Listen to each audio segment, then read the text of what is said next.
नमस्कार, न्यूज 31 देख रहे हैं आप और मैं हूं आपके साथ नैना। उत्तराखंड में लगातार बढ़ती आपराधिक घटनाओं के बीच शुक्रवार शाम राज्य सरकार ने बड़ा प्रशासनिक फेरबदल कर दिया है। मुख्यमंत्री पुष्कर सिंह धामी के निर्देश पर 20 आईपीएस अधिकारियों के तबादले किए गए, जिनमें 8 जिलों के कप्तान शामिल हैं। देहरादून में 48 घंटे के भीतर 2 हत्याओं ने सरकार और पुलिस मुख्यालय को झंझोड़ दिया। इसके बाद देहरादून के एसएसपी अजय सिंह को हटा दिया गया।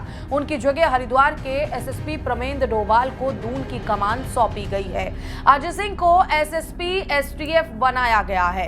वहीं एसटीएफ के एसएसपी नवनीत सिंह को हरिद्वार भेजा गया है। उधम सिंह नगर, चंपावत, पिथौरागढ़, रुद्रप्रयाग, बागेश्वर और अल्मोड़ा सहित कई जिलों में भी बड़े स्तर पर बदलाव किए गए हैं।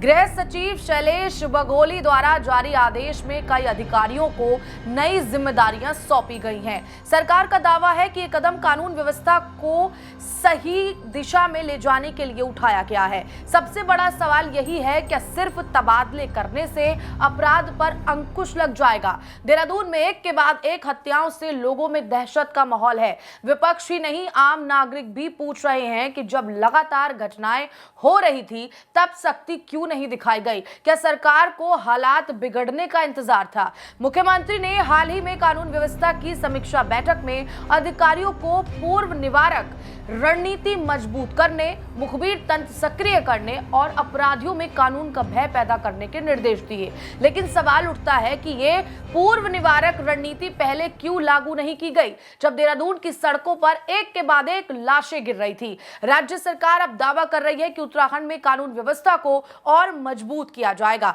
और अपराधियों के लिए कोई स्थान नहीं बचेगा। लेकिन आलोचकों का कहना है कि यह कदम दूरदर्शी नहीं है। जनता के बीच ये चर्चा तेज है कि प्रशासनिक फेरबदल अक्सर दबाव कम करने का साधन बन जाता है, जबकि जमीनी स्तर पर पुलिस संसाधनों की कमी, खुफिया तंत्र की सुस्ती और राजनीतिक दबाव जैसे मूल कारणों पर कम ध्यान दिया जाता है। देहरादून की हालिया घटनाओं ने सरकार की कार्यशैली पर सवाल खड़े कर दिए हैं।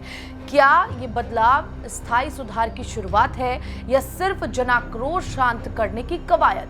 उत्तराखंड की जनता अब केवल तबादलों की सूची नहीं बल्कि ठोस नतीजे देखना चाहती है। अपराध रुके, कानून का भय स्थापित हो और आम नागरिक खुद को सुरक्षित महसूस करे, यही असली परीक्षा होगी।